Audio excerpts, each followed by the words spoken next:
Hello. Good afternoon. Good afternoon.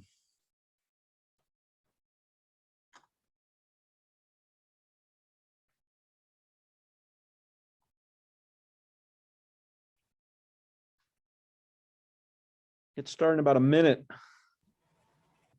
All right.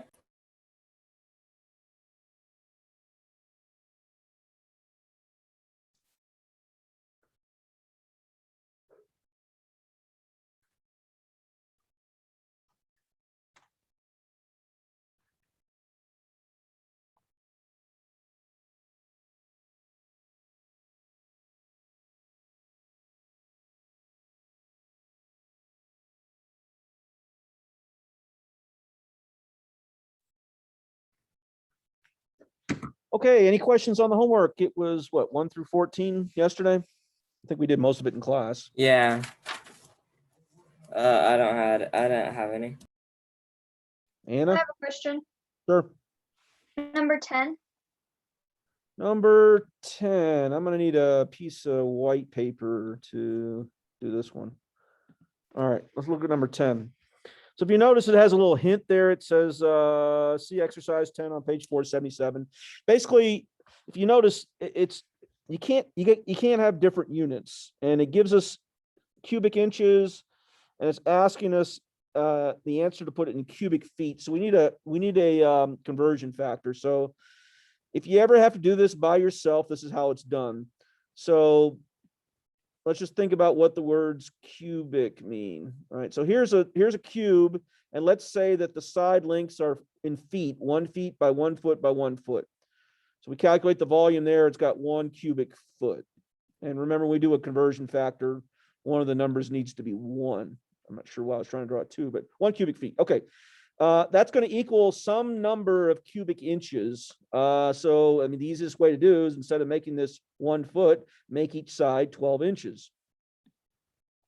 12 times, I don't have that number off the top of my head. Is it 17 something? 12 cubed is, oh yeah, 1728.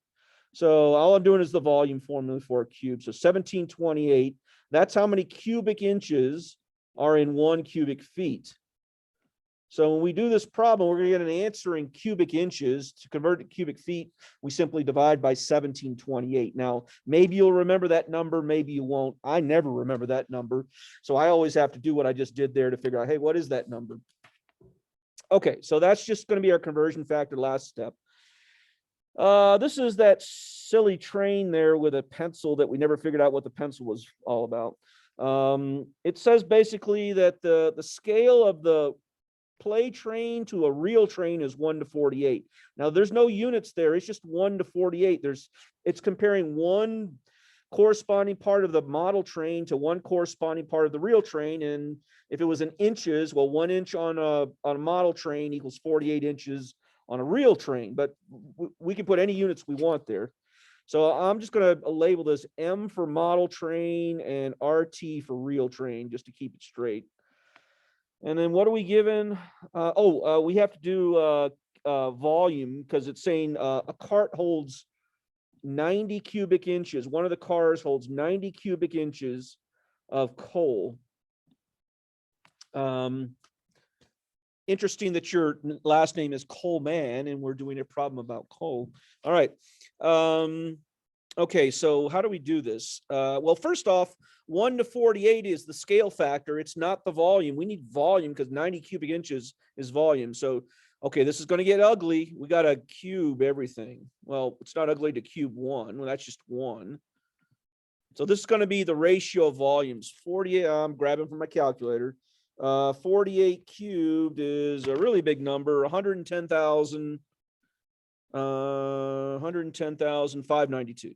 All right, that's in cubic inches now. So now we have a scale factor in cubic inches. So 1 cubic inch on the model train is equal to 110,592 cubic inches on the real train. Lastly, we can throw in this 90. Well, we'll just make a simple proportion. Well, the model train, the units would go on the top. So I make that a 90. And we just got to figure out, well, how many cubic inches that would be on the real train. So it's just some cross multiplication. I'm not going to bore you on the math, but if I multiply those two numbers together, 110,592 times 90, I just did division. Oops. 110,000 times 90, I get an even bigger number, and we got to divide by 1. So that is the number 9953280. I'm just reading off my calculator. 32. This would be a good SAT question because it requires you to use a calculator because the numbers are so large. What, 99 million? No, 9,953,280. This would be in cubic inches. So this is in inches cubed, and that should be the answer, except they say, give it to me in cubic feet. So how do you turn cubic inches into cubic feet? You just divide by 1728. So divide that number by 1728, and you get the final answer. See, division 1728, and it's 5,760. So that equals 5,700. Can't draw. 5,760 cubic feet. So they had that one extra step there just to make the problem annoying. I mean, you really did find the answer in cubic inches, but they want to make it annoying. They put it in cubic feet. Okay. So 5,760 cubic feet. Was that it, Anna? Yeah. Okay. So briefly, really quickly, here we go. Number 1, the answer is yes. Number 2, the answer is no. Number 3, A is 3 to 4, B is 3 to 4, C is 9 to 16, and D is 27 to 64. Number 4, A is 4 to 9, B is 4 to 9, C is 4 to 9, and D is 8 to 27. Number 5, A is 4 to 1, B is 16 to 1, and C is 64 to 1. 6, you're probably getting tired by this point. All you need to do is about 4 of those. A is 3 to 4, B is 9 to 16, and C is 27 to 64. Number 7, A is 2 to 3, B is 2 to 3, and C is 4 to 9. So if you see the word area, you're squaring. If you don't see the word area, it's the scale factor. And if you see the word volume, then it's going to be cubed. Number 8, A is 1 to 5, B is 1 to 25, and C is also 1 to 25. Number 9, it's just simply whatever 40,000 times the paint from the model is. So you're just basically, you're cubing 200. So 200 cubed is 40,000. Number 10, we just did 5,760 cubic feet. Number 11 is 81 pi square centimeters. Number 12, we did in class yesterday. It was 8 root 3 over 9 cubic centimeters. Number 13, we did not do. It's kind of like the snowman one. The answer is 18.5 kilograms. And number 14, I made a mistake on number 14 yesterday in class when we did it. I forgot that in order to compare, they gave us diameter. They didn't give us volume. We need to compare volume. So we have to convert that, any one of the two balls that make up the snowman. We need to convert that to volume and then plug in the proportion. We said that, I think yesterday in class, we said the answer was 24. So we were just off by a factor of 2. The final answer is 48. It would be done like the problem that you see in front of you right here. Except we would have gotten the fraction. See, the first ball was 30 and the second ball was 40. So that's 3 to 4. And so our proportion would have been 3 over 4. That we got to do volume. This is the mistake I made. 3 over 4. And we got to cube the top and bottom because the volume would be the weight. And then we're given the weight of the small ball, which is 6, I believe. 6. Oh man, come on, pen, work. 6, and then put that over X. Solve that one. That would give you the weight of the medium ball, and then do the same thing. 30, except compare it to 50. That's the large ball. So 3 over 5 cubed. Do that same proportion. So 3 cubed. I'm just reducing 30 over 50 to 3 over 5. 3 cubed over 5 cubed, and the same proportion. And then you're going to get two values for both of these right here for x, and then add those two values, whatever x is, to 6, and that'll be the final one. All right, rookie mistake on number 14 for me yesterday. All right, and that's it. Okay, so where are we? Oh, yes, I know where we're at. We are on practice test. Practice test. Zoom. There we go. I think I got to share this because I don't think you can see this. Share. Yeah, there we go. Okay. So this is the practice test. You should be able to see it right now. The real test will not be, how many questions did I give you? 40, something like that? 44. Will not be 44. For each one of these section, I will have 2 to 4 questions. So obviously on the ones that already have 4, I'll pick 2 of those. For the ones that have, I don't know, 6 or something like that. 2, no, I gave you 4. I'm going to pick 2 from each one. How about that? I'll pick 2 from each one, so there'll be 22 questions on the test.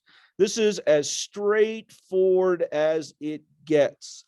Unless you have any specific wants or desires to go over each one of these, all I'm going to do is talk about each section, and then we're just going to write the formula. And if you want to see one done, we can do it. If you don't want to see one done, we don't have to do it, but we will at least talk about the formulas. All right, so here we go. Well, let's see. The first instructions, it says find the lateral area of each shape. So let's see, what are the shapes? The shapes are all prisms, right? So I guess step number 1 is you got to identify the shape.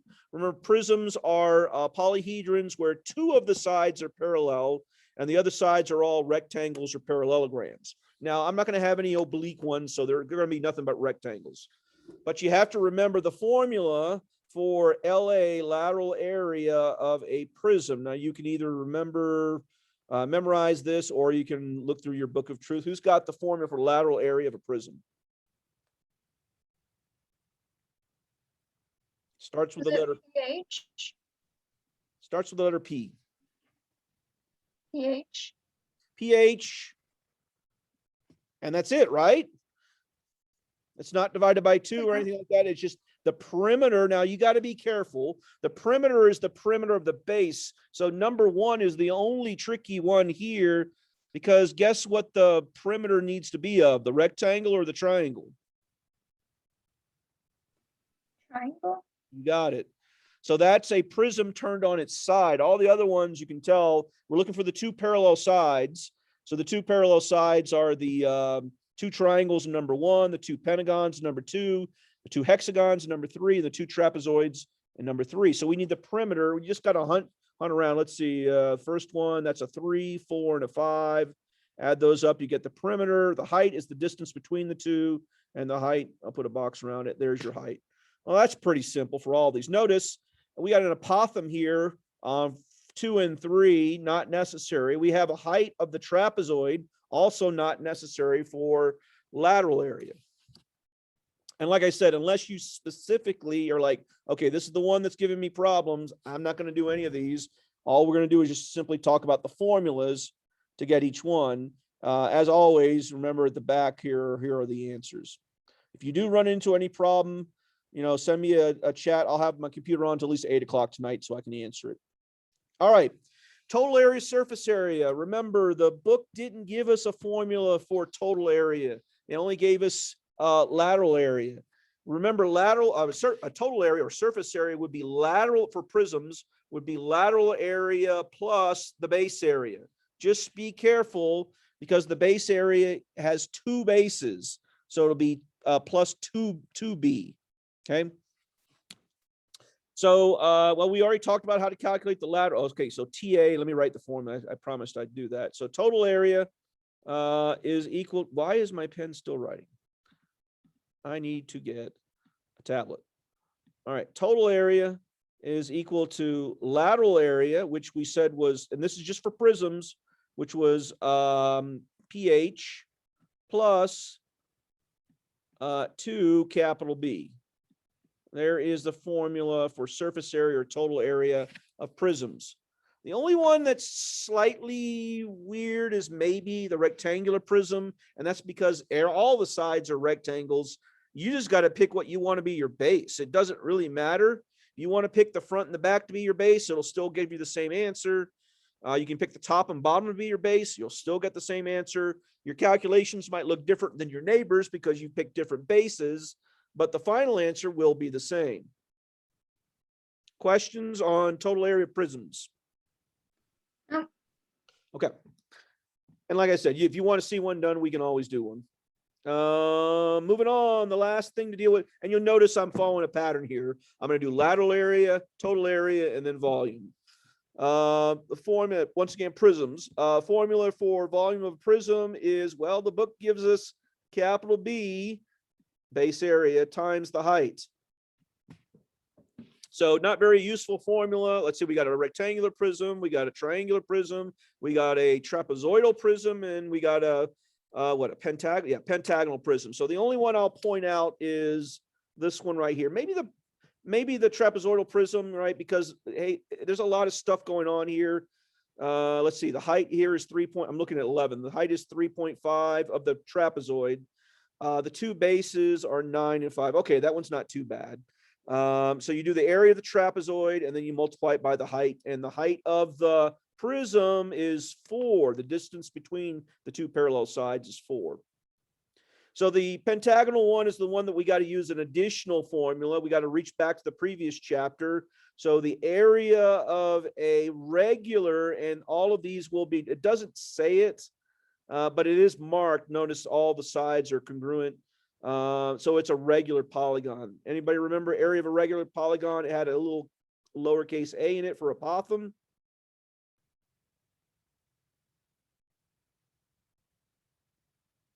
Yeah. It was a something. Oh, it was A times, it was A times perimeter all over 2. You got it. So this is the only one that you would have. I mean, if the other ones were regular, are the other ones regular? No, it's a rectangle. If the other ones were regular, you could also use this formula, but this one's the only one that's regular. So the apothem here, it literally gives you the apothem. No, divide by 360. I'm not going to go crazy on that. So I will give you the apothem if there's an apothem. So the apothem is 6.2. The perimeter is what? 9 times 5, 54. So 6.2 times 54 divided by 2. So 54 divided by 2 is 27. So 6.2 times 27. That is your base area. And then times that by the height. The height here is 7. All right. Want to see example, or are we ready to move on? Sometimes moving on. Yeah, me too. Okay, next shape is the pyramid. Once again, it's the same pattern. We're going to do lateral area, total area, volume. All right, Annie, remember formula for lateral area pyramid? Is it a PL over 2? PL, where P is your perimeter, L is your slant height over 2. And basically, they're all triangles. It's basically the triangle formula times how many triangles. That's where the perimeter comes in. All right, so that one is easy. It's just PL over 2. Notice I give you all of that here. No surprises here. It's just straight up, can you pick the right formula? Can you pick the right procedure? Can you get to the answer? It's straight up a plug and chug test. Nothing to be concerned with. Everyone should get an A on this test. The next one was total area. So let's see, total area or surface area, TA would be equal to lateral area. You just said that was PL divided by 2 plus, how many bases do we have for a pyramid? We only have 1, so plus B. Well, there's your total area formula. Now be careful. Notice a couple of these are triangular pyramids. So you're going to have both a slant, look at number 18, you're going to have both a slant height and you're going to have a height of the base. Notice that, and they're not trying to pull any punches there. The base is the bottom. I guess you could use the right side there as your base if you wanted to. Remember, a triangular pyramid there. It would, either one of those could be the slant height. Either one of those could be the base, depending upon which one you want to be the base. You'll get the same answer, by the way. Oh no, I guess you couldn't use the 8.6 as your base. Why? Because we would need the perimeter, and it doesn't say it's isosceles, or it doesn't say it's equilateral.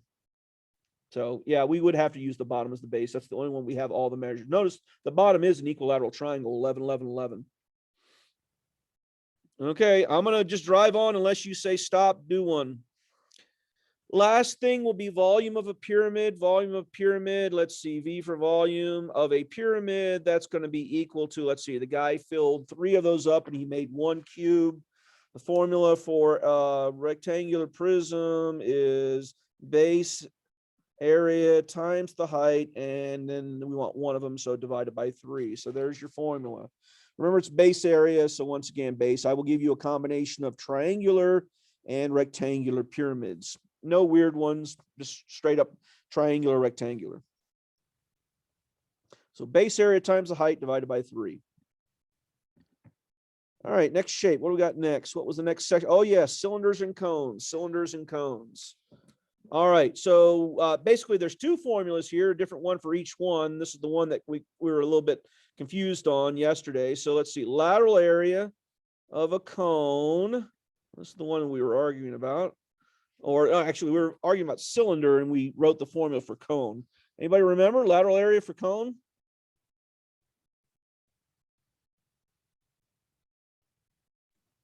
IRL. You got it. Pi times the radius times the slant height. All right, just be careful. Obviously, I'm trying to trick you on a couple of these. Notice on 25, I'm giving you the diameter, not the radius. Really easy to make that mistake. Lateral area for a cylinder. Remember that one? That was the one we needed yesterday. Yeah. Had a 2 in it. It was 2 pi r. Close. 2 pi r h. You got it. 2 pi RH. That is your lateral area. Lateral area. 2 pi RH. All right. 2 pi RH and pi RL. 2 pi RH, 2 pi RL. All right. Total area. I should not have erased that. I could have just left that there and just added the second part. Now I'm figuring this out. All right. So total area would be the lateral area plus the base area. So let's see. You said this was pi RL. And there's only one base, and it's a circle. So pi RL plus pi r squared. Pi RL plus pi r squared, because it's one circle. Once again, be careful. I will give you both diameter and radii. So if I give you a diameter, you got to divide the diameter by 2 before you plug it in. Total area for a cylinder. Well, let's see. You told me that the lateral area was 2 pi RH. So 2 pi RH plus, be careful, this is the one that will trip you up. There's 2 circles, so 2, why did I put an equal sign? That needs to be a plus. Plus 2 pi r squared.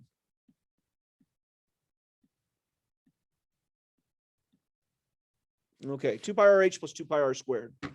There are your 2 total area formulas. Total area formulas. It turns out surface area is always harder to do than volume. Formulas just aren't that pretty.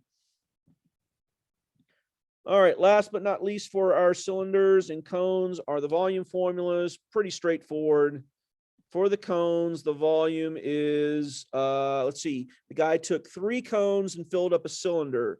So the formula for volume of cylinder is pi r squared, the base, times the height. And since it's a cone, then we divide that by 3. So for a cylinder, it's just plain old pi r squared h.